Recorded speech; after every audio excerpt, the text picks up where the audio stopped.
There is an epidemic that has ravaged the West, far worse than any disease. The epidemic is the extreme feminization of men on mass scale. This is extremely dangerous for everyone. Just as the feminization of men is a scourge, the disillusionment of what makes a man is hit just as hard on a much different front. Men are strange creatures who can be broken down into so many attributes and characteristics it can be overwhelming. This is why we always look for men who we desire to emulate. I believe that men must have distinct characteristics that separate them from women, insomuch as they don't become hulking buffoons. We cannot in any way discredit the natural God-ordained order of the world by insisting that men become something they aren't. A man must be terrible enough to destroy anything who might threaten the lives of the innocent, as well as a comforter to the bereaved. Men must not be absent of emotion, but be in control of those emotions on every occasion.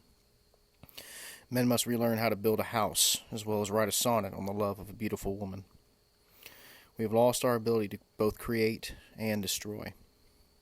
These constantly clashing ideals must be in order with one another, able to compete for every occasion that may come upon us.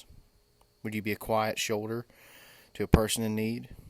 Would you then know the right time to pick up that person and dust them off with the words of encouragement? How do you know when? What will you say? What is a man? In short, a man is as vicious as a lion and as innocent as a dove, and he knows who to be in every situation.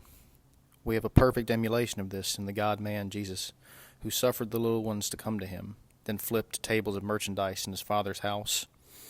He died on a cross in shame for those who deserve death, and will return with a sword to avenge himself and his fallen. If you want to be like a man, be like Jesus. Act like our King, who served others with all loving compassion. Don't be a football man who lives for Saturdays. Don't be a red-pilled man who must be vile to prove his dominance. Don't be a weak, frail man who cloaks as nicely to bed women. Be like Jesus.